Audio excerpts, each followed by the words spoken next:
Hello, everyone. Welcome back to Dollar Dialogue, and this is our 41st episode. And but unfortunately, today we're missing one of our hosts, Arib Malik, and he was supposed to be the main host, but since he's not here, I'm going to be the one taking over. But you guys don't need to worry because I'm still here, and of course, we have Supreeth Nagella as well, providing his insightful economic perspectives and thoughts. And today we have another a very special guest speaker, Zohran Rahman, and he also goes to the same school as me and Supreet. And me and I were juniors, and Supreet is a sophomore. Zoran is a sophomore as well, and he's also very interested in the field of economics, and he also plans to do some economics summer courses, and also plans to take HL Econ next year, the following year for his IB. And yeah, he's really passionate in this field. So yeah, Zoran, would you like to add anything else? Nothing really much, Shahzaib. You covered it, and I really want to expand my knowledge and perspectives of econ. Yeah, thank you.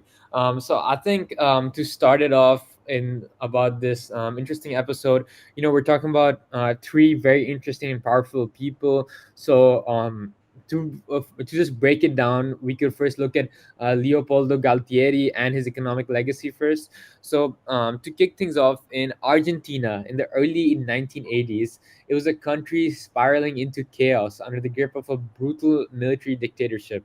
And our first big brother today is Leopoldo Galtieri, a general turned president who ruled for less than a year from December 1981 to June 1982. But in that short time, he managed to inflame nationalism, provoke a war, and crash the economy. And Galtieri's rule is a textbook case of authoritarian mismanagement, and it all starts with the context. Argentina was under a military junta since 1976, and the so-called national reorganization process, they promised to fix the economy and crush leftist insurgents. But instead, they unleashed the dirty war, where tens of thousands were just disappeared, and that just destroyed the economy in the process. And by the time that Galtieri took power, the economy was already bleeding, and his predecessor, General Roberto Viola, couldn't stabilize inflation or the crumbling public finances. And Galtieri comes in as a military hardliner, and he doubles down. And his approach was purely political. He had no economic expertise and made no meaningful reforms.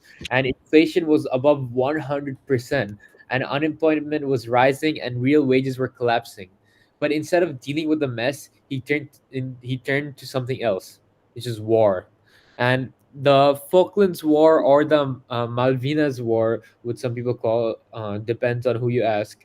Basically, in April 1982, Galtieri ordered the invasion of the British controlled Falkland Islands, and the goal was to distract the public from economic ruin and revive nationalist pride. And for a few weeks, it did work, and his popularity skyrocketed. Crowds were chanting his name, but he underestimated one thing: the British response. Prime Minister Margaret Thatcher wasn't going to back down. And the war lasted about 10 weeks, and Argentina lost. It was a humiliating defeat. And suddenly, the illusion cracked. The economy was still in shambles, and the military had no legitimacy left. And Galtieri was forced to resign. So, yeah, that's basically the background and the history of his economic legacy. So, what else would you guys like to add on, Supreet or Zoran?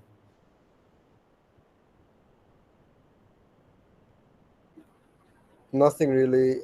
You covered it all. I didn't have that much knowledge about him, but his approaches really fascinated me, and his upbringing. That's also very true, Zoran. And thank you so much, Shahzaib, for such an interesting background summary of Leo. What's his name again? Leo Naldo Galtieri, right? I don't know how to pronounce his name. I Yeah, apologize. yeah, yeah, But yeah. Don't worry about it. But as you already explained, after Argentina lost the Falklands War in 1982, the public had enough. The humiliation of the defeat had destroyed the military's credibility, and this had led to massive protests. And after the junta collapsed by 1983, Argentina finally held its first democratic elections in a decade. But I feel there are three key lessons that we must take from this important person in history. And lesson number one is that Galtieri proved that military rule doesn't guarantee stability. His government had all the power, but it still failed to control the economy or win wars. Number two, public trust in dictatorships shattered after Argentina's loss in the war, and the Argentine people saw firsthand that authoritarianism doesn't fix economic problems, it just makes them worse.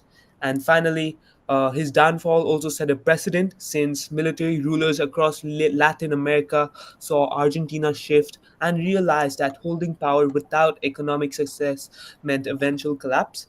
But Shazib, I wanted to ask you, how did Argentina eventually get out of this crisis? Since back then, inflation was over 100% and they had around 40 to 50 billion dollars in debt. So how did they get out of this crisis eventually? Yeah, great question, Supreet. And if we look at it, Argentina's recovery after Galtieri and the junta, it was slow, painful, and far from linear. Because if you see, like as you mentioned, Argentina was left with hyperinflation, a massive foreign debt, and a shattered political system. And it was like, yeah, it was all in chaos. And yeah, the obvious question is, how did they climb out of that hole? Of course, and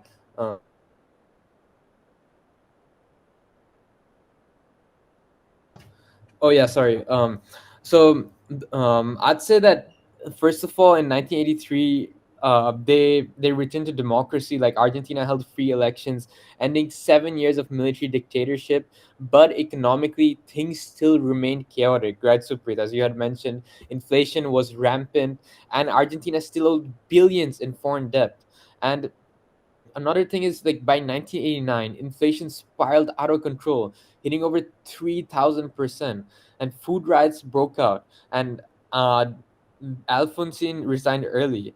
And in 1991, Minam's economy minister, Domingo Cavallo, launched the convertibility plan, and the Argentinian peso was pegged 1 to 1 to the US dollar.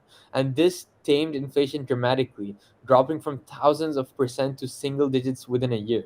But it made Argentina vulnerable to external shocks, and privatizations brought short-term cash but long-term dependency, right?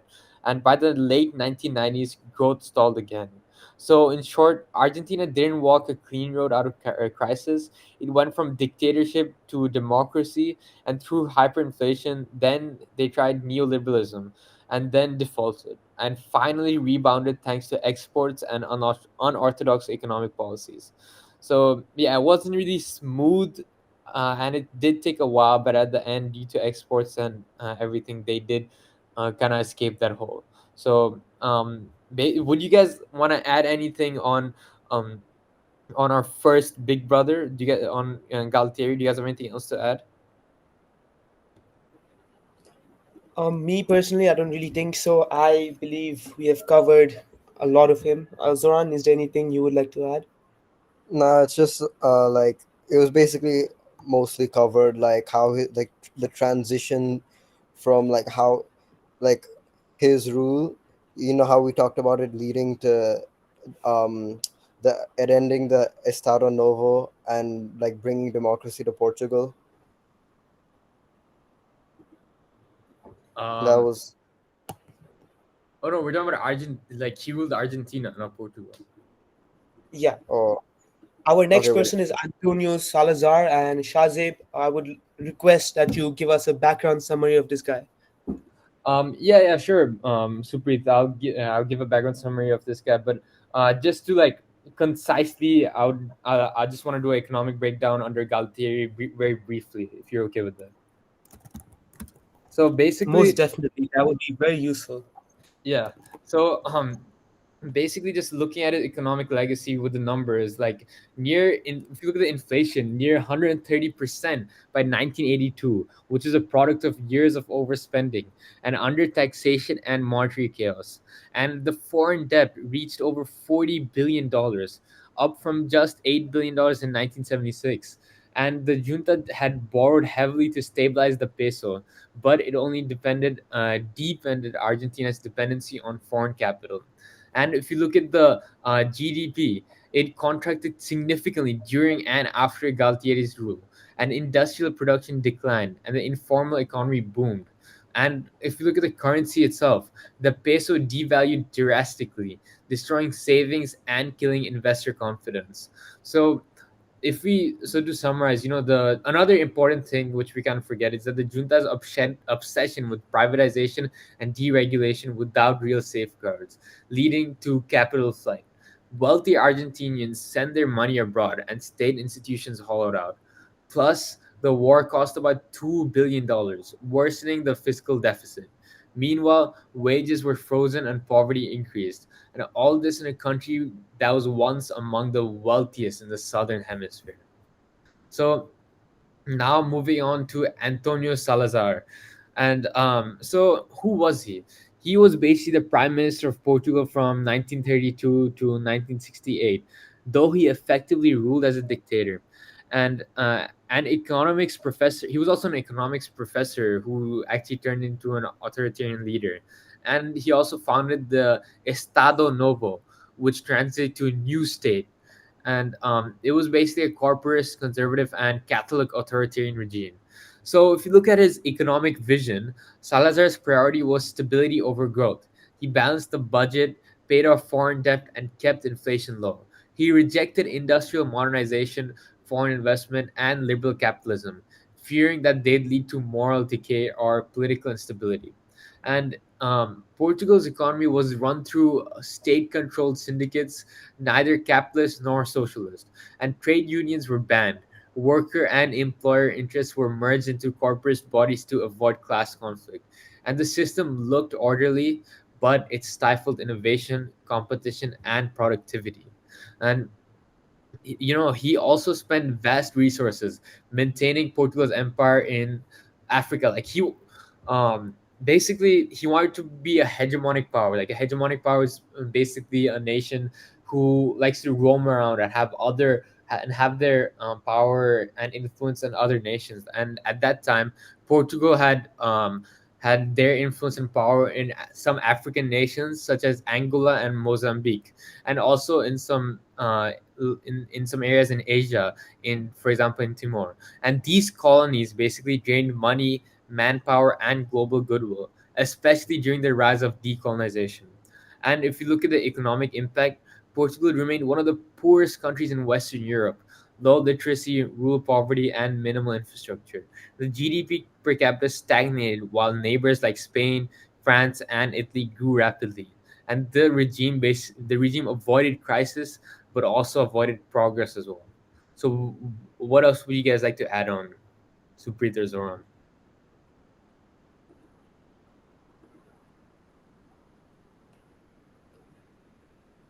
Well, to add on, I just have like a quick question about what's his name again? Uh, Wait, Antonio Salazar, right?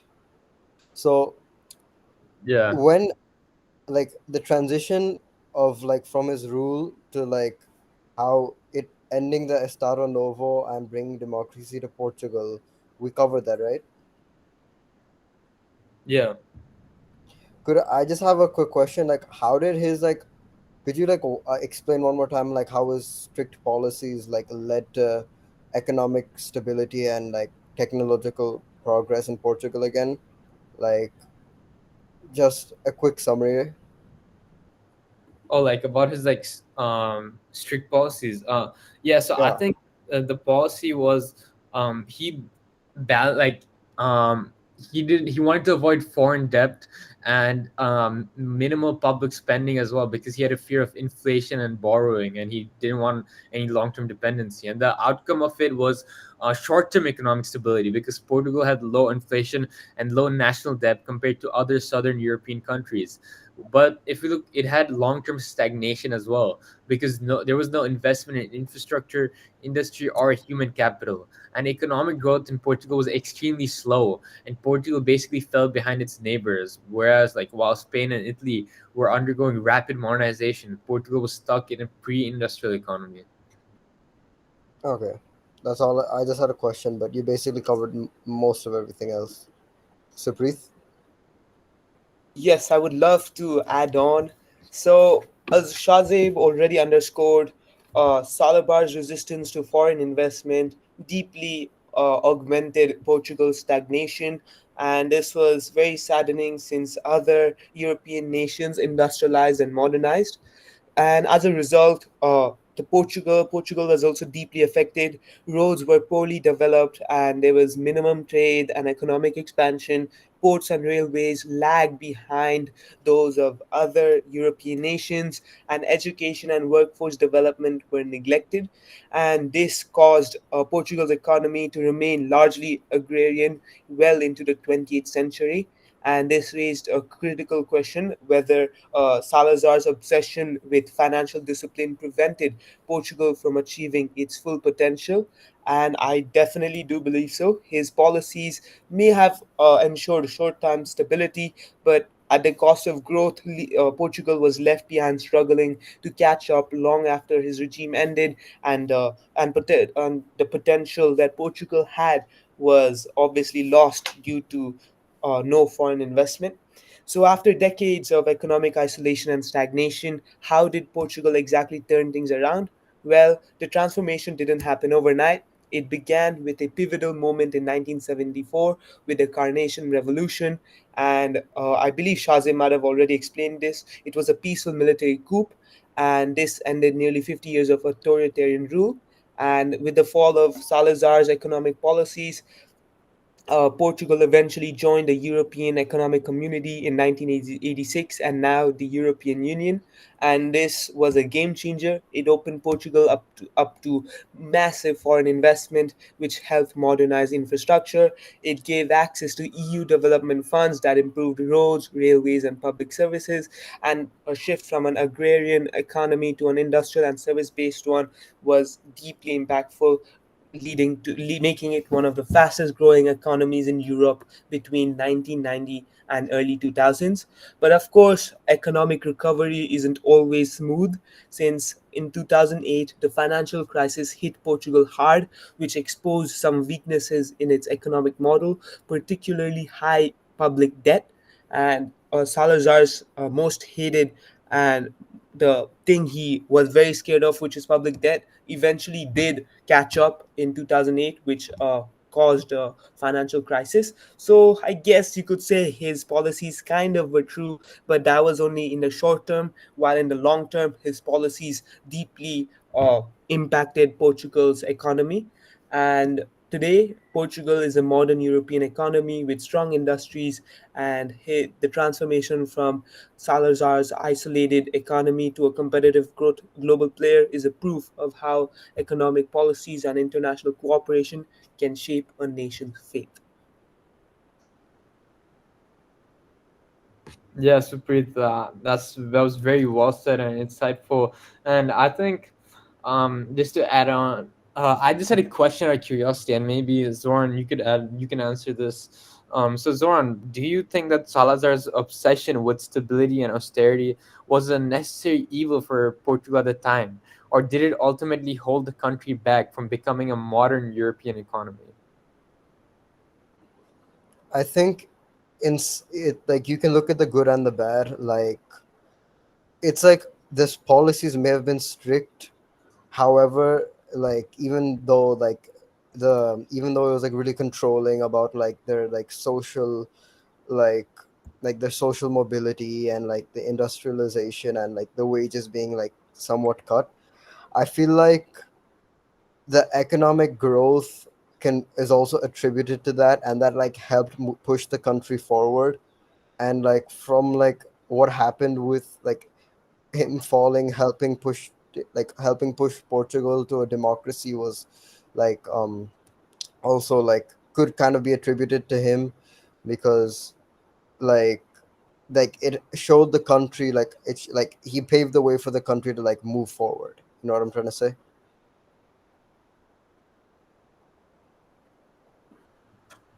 Yeah. Supreet, would you like to add on anything? Or Yes, I actually would. I have a very important question that's circulating in my mind. It's a hypothetical question, but Shahzaib or Zoran, I would love it if you could answer it for me. So, if Antonio Salazar suddenly woke up in modern day Portugal today, what do you think would shock him the most about the economy? Would he see today's Portugal as a success story or proof that his strict economic policies should have never been abandoned? Wow, super. That's a really interesting question. So, Zoran, I'd like to start off if you don't mind. But I think that, like, yeah, it's very intriguing. But from an economic standpoint, I think what would shock him the most is Portugal's deep integration into the European Union, which is everything Salazar feared and avoided. Because remember, he built his regime on economic self-sufficiency, tight national control, and extreme suspicion of international human institutions. And today, Portugal uses the euro, which is a shared currency managed by the European Central Bank, not Portugal itself. And it also receives EU structural funds and participates in free movement of labor and capital and follows the EU trade plans. And they also host foreign investors, tech companies, and massive tourism, which fuels a large chunk of Portugal's GDP. And I think he'd be very shocked and at how open and extremely dependent the economy is now. Because for Salazar, this would have seemed like surrendering their own sovereignty, and to him, it'd be like seeing Portugal like I don't know. It'd be like because he really prioritized his sovereignty and the world today, super like the modern day world, as you mentioned. It's becoming very interdependent and globalization is increasing day by day. So I think that would be very shocking for him. It'd be um, like Salazar would be shocked not just by Portugal's economy, but by the ideology behind it, like open markets and shared sovereignty and social freedoms. Because to him, it'd feel like waking up in a completely different country. So yeah, Zoran, what would you like to add on? Well, for starters, like Shazab, you brought up a really good point about the integration into like the European Union. I also like, for me, what I think would happen was obviously like, how he ruled Portugal as an authoritarian leader, like suppressing like opposition and like basically having complete control, and like even like having secret people in the shadows to maintain control. Seeing like Portugal in like a free democratic way, like would probably be like definitely displease him. And like he also worked hard to like maintain a lot of the like African colonies, believing them to be like an integral part for moving the nation forward. Finding out like Angola, Mozambique, and like other territories gained independence would be like a big shock to him. And like considering how hard he like put the work in for them, I don't think he'd be happy. But that's not answering like if he'd be proud or not. I feel like seeing his country, like despite all the strict like financial discipline he tried to employ, even if it doesn't follow his like what he wanted, I think he'd be proud that like Portugal's at least in a good place now after like everything that happened. And but at the same time, he would probably be a bit disappointed with some of the routes that it like took to get there, considering all the work he put in. And that's all I have to Uh, add. most def- Most definitely. And Zoran, I would also like to inform you, if you don't know yet, or just add into the conversation, that Portugal's current government debt is 95% to the country's nominal GDP in January 2025. So that means 97% of Portugal's GDP is also in government debt, and this would definitely be saddening to uh, Antonio Salazar, and I would like for your opinions about this interesting fact. That was actually something I didn't know, so thank you for telling me that, Supreet. Like, I think, yeah, he would definitely be more like horrified than proud. Like his ideals were basically almost reversed in modern Portugal, and then considering like how they were doing when he was ruling back then. Now that I know this, and considering how much they're like in debt and how many financial issues they're going through, he would definitely be upset. And honestly, I would too if I was in his shoes.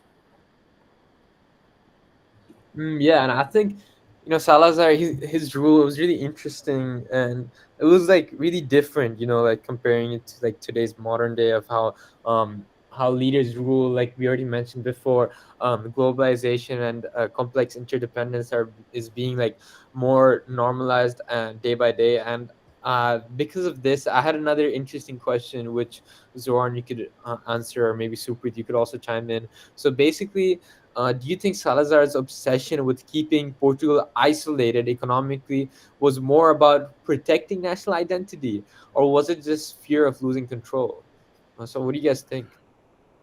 According to me, I feel that he wanted to maintain the economic integrity of Portugal. For instance, everyone says that Portugal's economy stagnated immensely during those times, but from 1950 until Salazar's death in 1970, Portugal saw its GDP per capita increase at an annual average rate of 5.7%, and Portugal's current GDP per capita rate is actually uh, only 3.4% or 2.7%, 2.5%, I apologize.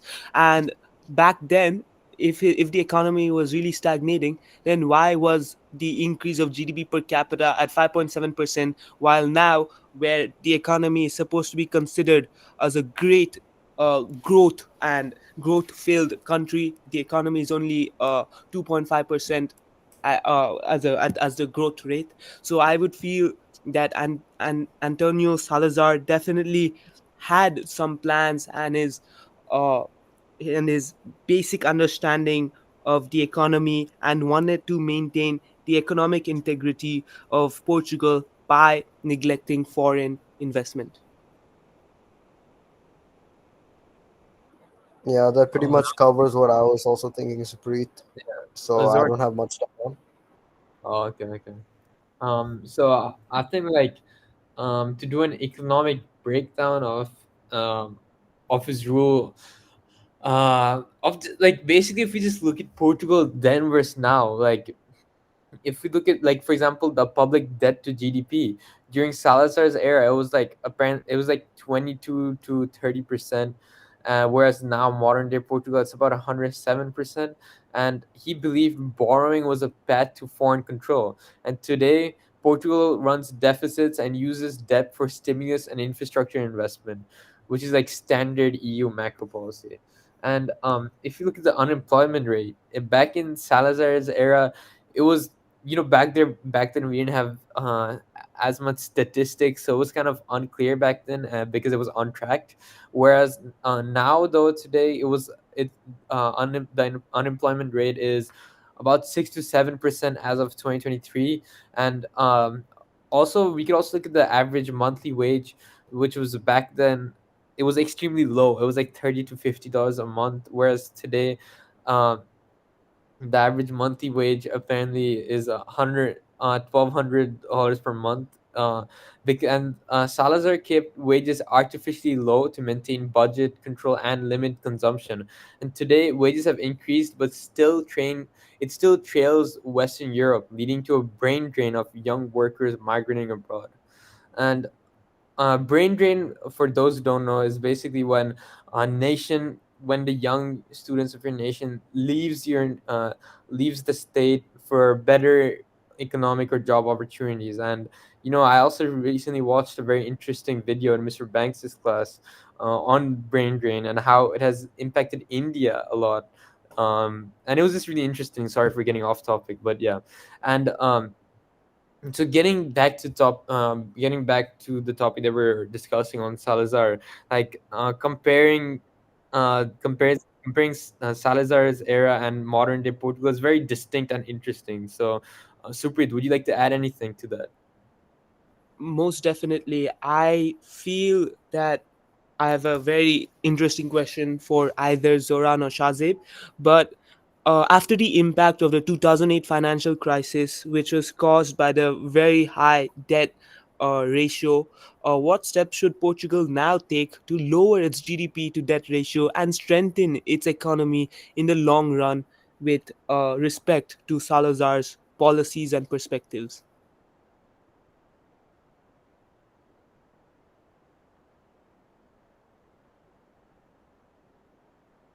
Yeah, Zoran, would you like to answer that? Sorry, wait, give me 1 sec. My dad walked in. I'll get back.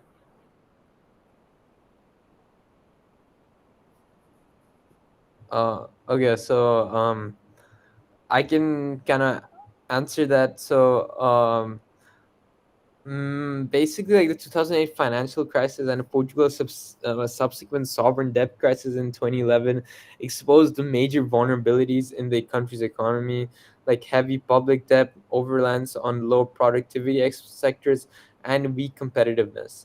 And since then, Portugal has made progress, but long-term structural reforms are still needed. And Portugal could invest in productivity sectors. Like Portugal must shift away from low margin labor intensive sectors and invest in innovation, technology, renewable energy, and value added manufacturing. And they should also promote green technology and circular economy initiatives where Portugal already has a competitive edge. And this matters because higher productivity equals to higher GDP growth, and that equals to a lower debt to GDP ratio over time. And they could also boost human capital, like increase investment in education, vocational training, and STEM skills. And they could also expand their English proficiency and digital skills to improve employability in global industries. And Portugal's long term strength will rely on a skilled, adaptable workforce, not just cost competitiveness. So, yes, Zoran, I see your hand is raised. What would you like to add on? So I like how you answered that, Shazib, talking about different like ways, and like, yeah, additionally just adding on about like expanding the trade partnerships, like strengthening, like basically to lower the GDP, and like it focusing on disciplined economic growth strategies. And like some key steps in my opinion would be like obviously um invest in education, and like to align with like economic demands, because they are sort of like, in a bit of an economic crisis and everything. And how I like how you mentioned about the renewable energy and sustainable tourism. And just like one additional thing to add on would be like Portugal could reduce like reliance. Wait, not that one. Sorry, I mean Portugal could like encourage policies that attract like skilled workers, like and prevent like brain drain, basically like increasing the labor market flexibility. And like, yeah. Yeah, I definitely agree with you, Zoran. So, basically, to sum it up, we did talk about this. So, what final thoughts would you do you guys have on his rule over Portugal? So, Zoran or Supreet?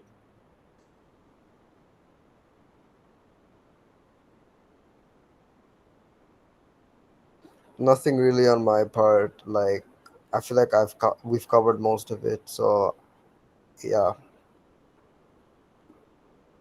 Yeah. So, Supreet, do you have anything else to uh, add on to about him, or should we move on to the next big I brother? think I think we should move on to the next big brother, but I do believe that it's just crucial to understand that his economic control also allowed Portugal to avoid a kind of hyperinflation and financial collapse experienced in other parts of Europe during the 20th century, although they might have grown a bit faster back then during the 1980s to 2000 time period. Yes, with that was a very insightful thought, and thank you for that. So, moving on to the next person, who is Than Shwe, and basically, who was he? He ruled Myanmar, which was formerly Burma, as the head of the military junta from 1992 to 2011, and he was like his official title was the chairman of the State Peace and Development Council. And while less internationally known than the other dictators that we previously discussed, he oversaw one of the most repressive and economically disastrous regimes in modern Asia. Like Myanmar, for example, their economic policies were very harsh and very they isolated the people and the population, because Myanmar was cut off from the global economy, especially after U.S. and EU sanctions in the 1990s and 2000s due to human rights abuses. And foreign investments was limited as well, and foreign exchange was tightly controlled by the military elite. And most of the economy operated through black markets and unofficial currency exchange. And there it was it also had chaotic currency decisions, because Than Shwe relied on numerology and astrology for major decisions, which is very intriguing and unique, to say the least. And in 1987, before his rule, Myanmar demonetized 80% of its currency with no compensation, causing public panic. And under Than Shwe, unpredictable changes in banknotes and exchange rates continued, further undermining trust in the financial system. And sudden and he also suddenly moved the capital from Yangon to Naipi Dao, if I pronounce that correctly, which was a jungle area in the middle of nowhere. And the move cost billions and had no economic justification either. And it was reportedly based on advice from astrologers, which have, which is very intriguing and unique, to say the least, as I previously mentioned. And basically, Naypyidaw became a ghost capital. Massive roads, empty hotels, and government buildings with no citizens at all.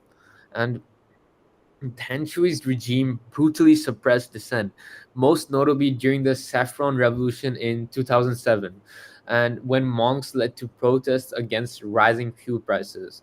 Thousands were jailed or killed, and the Aung San Suu Kyi remained under house arrest for years, and the military enriched itself while schools, hospitals, and infrastructure were neglected. And international sanctions depended the crisis, but the junta refused to change. And in 2011, Tanchwi stepped down but not out. He handpicked a civilian government led by the Thein Sein, which is still loyal to the military. And even after retirement, he continued to influence politics behind the scenes, including in the military coup of 2021. So his legacy left behind a broken economy, deep inequality, and a traumatized nation. And Myanmar's later attempts at reform from 2011 to 2015 and opening to the world were rooted in escaping the wreckage of Tanchui's rule. And his legacy is one of economic paranoia, superstition, plunder, and poverty. So yeah, he's a very like he has really interesting and unique story, as I previously mentioned. So what would you guys like to add, Supreet or Zoran?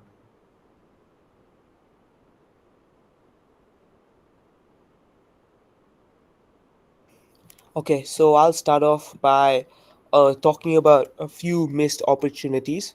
So, to start off, Myanmar's economy missed numerous opportunities to integrate into the global economy, develop its manufacturing sector through globalization and industrialization, and diversify away from raw material exports, such as neighboring countries Thailand and Vietnam, who also moved forward economically, leaving Myanmar behind, even though they started from similar positions.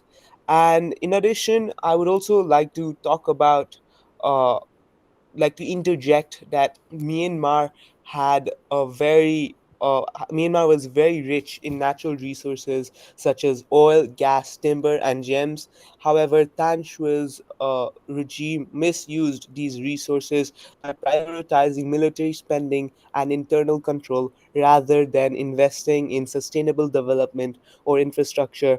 And despite being resource rich, Myanmar remained economically backward due to corruption and ineffective governance. And Zoran, I would like to invite you to add on some more of your thoughts as well. And thank you so much for Shahzaib for your very detailed and deep introduction to this person as well. Additionally, talking oh yes, thank you, Supreet and Shazib. Additionally, talking about like corruption and mismanagement like that happened. were like, they were like defining features in Myanmar, like deeply affecting like the country's like governance and overall development. And like I think, like, how states were often diverted into like personal accounts with like top like officials amassing vast fortunes, while citizens struggled with like citizens struggled in poverty. Large infrastructure projects such as like the sudden relocation of the capital in Naypyidaw were riddled with like misallocated funds and inefficiencies, serving like interests rather than like public good. And like talking about like the consequences, like at least the country's infrastructure lagged behind its neighbors. Poverty, like and stuff, remained widespread, and like industries basically failed to modernize. But even after the rule ended, the effects of this corruption persisted, ranking Myanmar's transition to like democracy and economic reform. Like I think it'd be far more difficult. And yeah.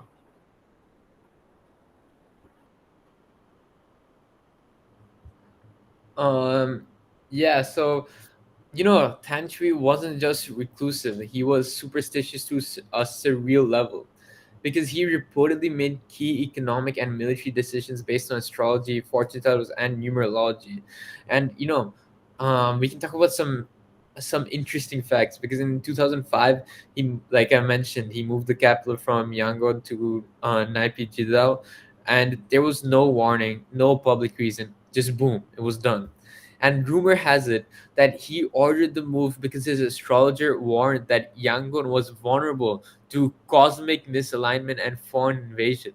And the new capital, built entirely in secret, featured 20-lane highways and for a population that didn't even own many cars.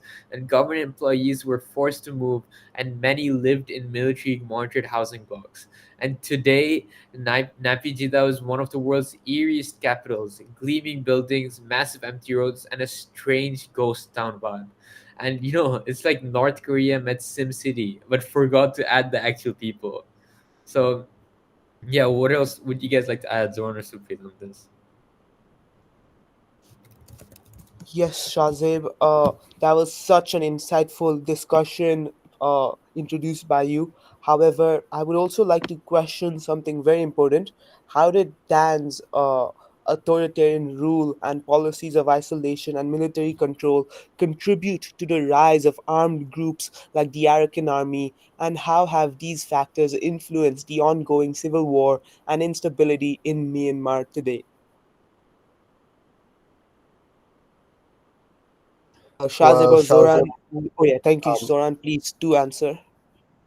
okay, so well, I'd like to start off and only talk about a few things like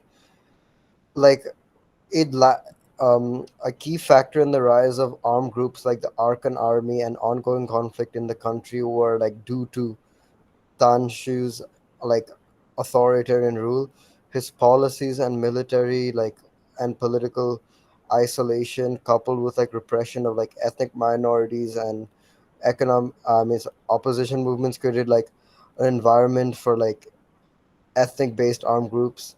And some like critical factors were obviously military control, repression, and like the military's crackdown of peaceful protests and its marginalization of ethnic political aspirations, leading to armed resistance and armed group formations in response to like oppression and marginalization.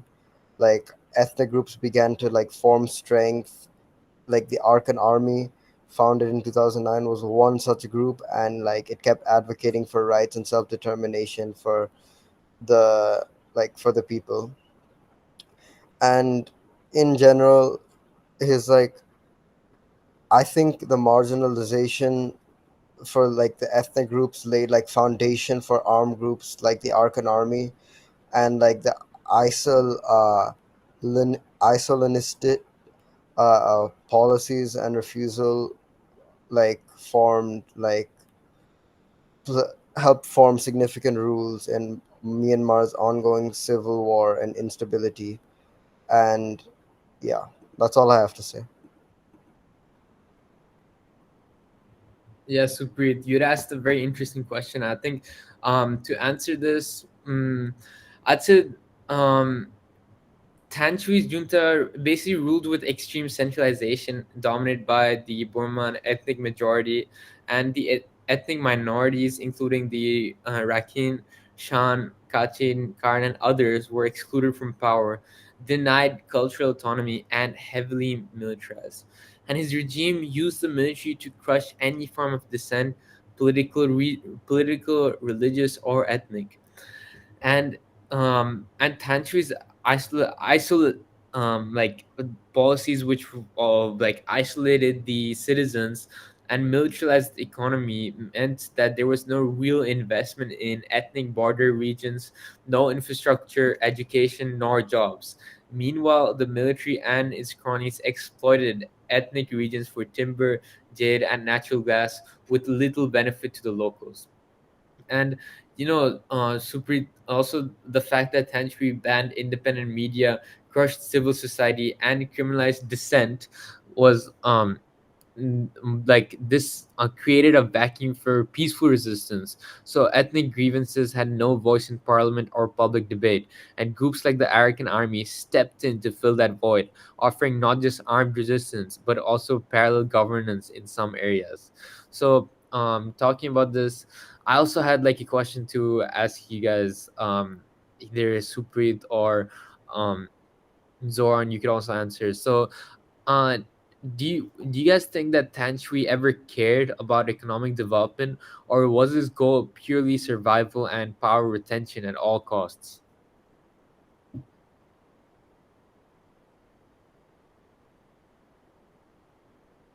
Such an intriguing question asked by you, Shahzaib. Well, according to me, I personally feel that his focus throughout his rule was undoubtedly power retention rather than genuine economic development. And this was because his policies were more about consolidating military control. He spent more money on and investing just into the military and not public infrastructure and for the public and the general public as well. And this was all about ensuring the survival of the military junta, often at the expense of economic progress. And although there might have been some aspects of governance such as state control over natural resources and infrastructure development, these were often motivated again by the regime's desire to maintain control rather than fostering real economic growth. In addition, military run enterprises like mining, oil, and gas were also geared toward benefiting the military elite through the profits and by reinvesting again into troops, soldiers, and weapons rather than boosting the wider economy or improving the living standards of Myanmar's people. And that's really my opinion. Zoran, what would you say would have been Tan Shui's most important or primary focus throughout his rule? I think you did a really good job like answering. I don't really have much to add on to what he had about his economic or what he like rule. Um, Yeah, so of course we talked about his economic policies and everything, but just the question out of curiosity, we previously discussed about it, the intriguing and unique superstitions that he had. So I had another question based on this, and since Supreet you already answered the previous question, maybe Zoran you can answer this one. So, Zoran, how do you even begin to run a country based on numerology and astrology? Like, do you think Tanshri's obsession with superstition made his rule more dangerous or just more unpredictable? I think like his obsession with it is like a bit like dangerous because it's like unconventional and like an unscientific approach, but it's like not a like it's more of an interesting concept to consider. And like what like in Tan Shui's case, like it did cause a lot of issues regarding like people like the wealthy folk more were more like well off regarding this, but like what it did to like the everyday citizens was a bit unideal. So I think it's not a great idea, but to establish like need like an unusual system that integrates like metaphysical beliefs into decision making. Zoran, could you also, if possible, emphasize and talk about how exactly his astrological and superstitions impacted his political and economic decisions, and how it really impacted the people? Because I don't really understand the connection, and would love a few specific examples. All right. So like in like what I mean by what I was talking about to clear up any like confusions you had was like the government, like his government often made important political decisions based off numerological beliefs, and the like for an example, like the timing of certain events, military elections, military operations, and state announcements. And those were like described those days were described as auspicious, and this was like showing how like the wealthier and the government sort of had control of the country and were able to like basically influence what would happen. And like like adding on to like how it affected the people, like decisions made like disconnected more about selfish, and like in Than Shwe's case, like disconnected of more selfish, more like of the people's need, and focused more on selfish need.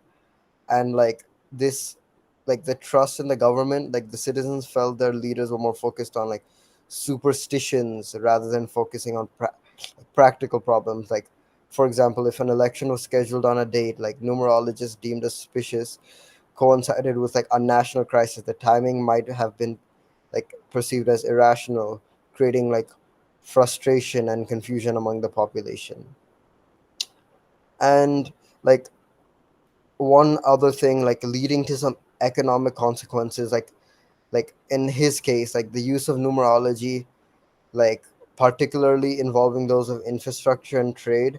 Like if government deals were postponed and altered to like align with numerological like beliefs, I think it could create like critical development like efforts or lead to wasted resources for businesses and workers. Like the government's like unpredictability influenced by numerological considerations meant that like long-term planning and seeing how the future, like this is how based off like Than Shwe's like like ideology, like influencing like long-term like plans would be like it be more difficult, as the timing decisions were like made were like more esoteric beliefs rather than like logical economic planning. And that's all I have to add. Yeah, Zoran, thank you for your insightful information. And Supreet, you had brought this up when we were talking about the Portuguese leader and how we like basically made a comparison of his rule in the previous era and compared it to modern day. So um, that's why I had like a similar question about Than Shwe. So, like, if you look at Myanmar today, which is still wrestling with instability and underdevelopment, how much of that do you think goes back to the institutions and mindset that Than Shwe had created in the past under his rule?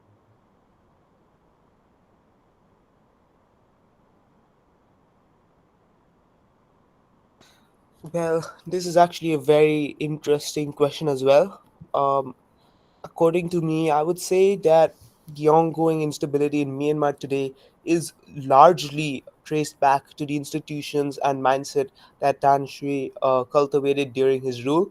More specifically, his regime, which was characterized by a centralized military controlled government where the military held absolute power, institutionalized the military's dominance not just in governance but also in economic and social sectors. For instance, if you look at a typical economy today, for instance, any country in Europe or the United States, for instance, you can see that the military is separated by economic government and groups, while currently with Myanmar, the military also controls the social and economic aspects of the country, which deeply impacts its growth and its future as well. So, although Myanmar moved towards nominal civilian rule in 2011, the military even then continued to control key institutions.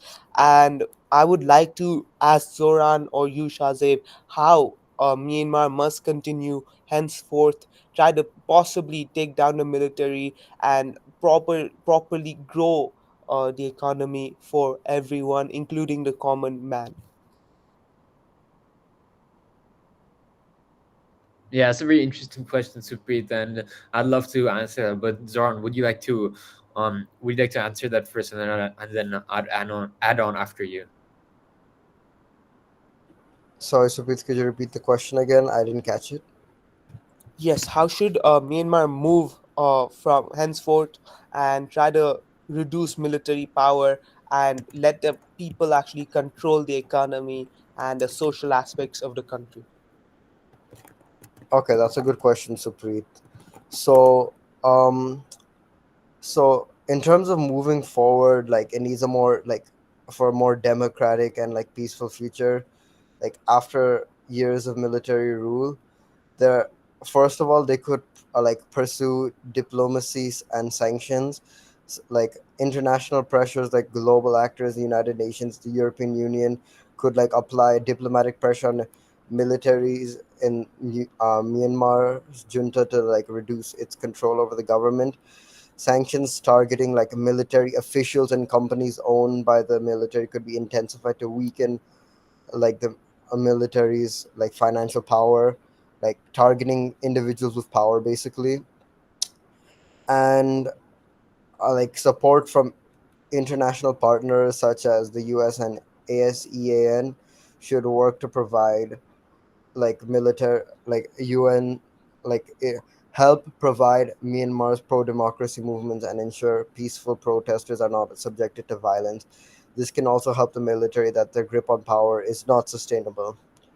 And last like a big one for me is like constitutional reforms, like a new federal system that could like centralize like the centralization of power under the military and like tensions, like a federal system for governance would allow for more autonomy for ethnic groups and decentralization of power, and like the military's control over the state and its resources could be reduced, giving power to like more of the locals elected representatives, a more democratic approach.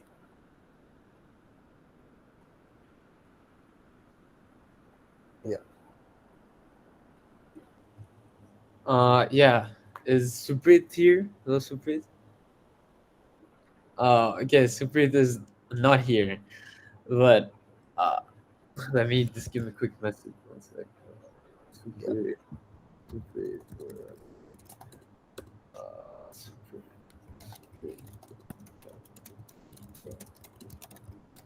Yeah. So no worries. We can continue. So, um, adding on like how much me and like answering Supreet's question and adding on to Zoran, I'd say that no sustainable growth is possible under the military junta.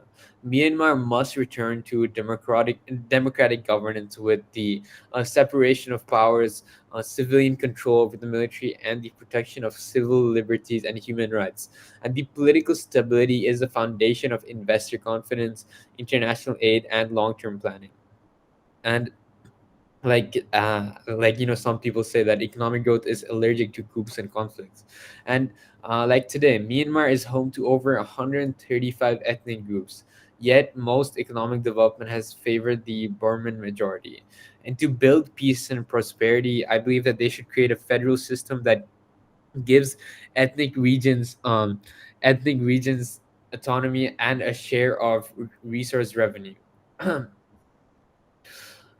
um and also they should also build transparency within the people, so the citizens can trust them, because they should dismantle the military run conglomerates and create independent central banking, competitive markets, transparent processes, because this would encourage entrepreneurship, small business growth, and fair tax reform. So, like, overall, my final verdict is on this, to answer your question, Supreet, is that Myanmar's path forward isn't easy, but it is possible.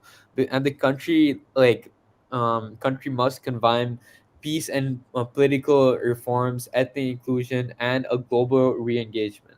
And with its natural resources, young population, and strategic location, Myanmar could be a rising Asian economy, but only if it buries the gun and embraces the ballot, like some say.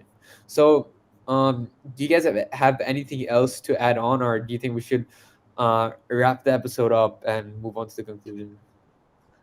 I personally think we should wrap up, but I would like to request to know what are some broader lessons that we can learn from these three big brothers, and how we can utilize these lessons in the future to for economic prosperity and growth in any country in general. Yeah, yeah. Um, of course, we have to talk about the Supreet. So I would include that. I'm going to include that in the conclusion. So, yeah. So moving on to the conclusion, uh, the three big brothers that we talked about. So initially, Galtieri, he used nationalism and war to distract from a collapsing economy. And when the smoke cleared, Argentina was buried in inflation, debt, and a military shame. And Salazar kept Portugal quiet and obedient under a blanket of austerity and conservatism. And sure, the budget was balanced, but the country was left poor, illiterate, and stuck in time while the rest of Europe raced ahead. And Than Shwe, he combined superstition, brutality, and economic isolation to build a paranoid regime that enriched the generals and left the people with nothing but black markets, ghost cities, and trauma. And, you know, yeah, so to talk about the broader lessons and what we can see from this is that, each of these leaders claim to bring order and stability, and in short, none of them did really. And like Galtieri promised to unite Argentina through military strength, Salazar bragged about Portugal's quiet obedience and balanced budgets, and Tancred obsessed over control, superstition, and silence. But none of them delivered like long-lasting progress, and their regimes were stable on the outside but rotting underneath. And when crisis came, the facade crumbled. And the lesson that we can learn from this is that a calm economy isn't necessarily a healthy one, and progress needs freedom, feedback, and the courage to change. And another thing is that, like, personally, my biggest takeaway on this is that economic damage under authoritarianism doesn't always show up immediately, but it does always come. Because for Argentina, it was a crash after the war. For Portugal, it was decades of lost potential. For Myanmar, it was generations of poverty and insurgency. And the lesson that we can see from this is that even if the numbers look under control, if you're silencing people and killing accountability, the collapse is just a matter of time. So, what else would would you guys like to add on to anything that I just mentioned, Supreet or Zoran, or do you think I covered it? I I think you think you covered pretty it much all. covered. Yeah, Yes. I love, So I love your conclusion.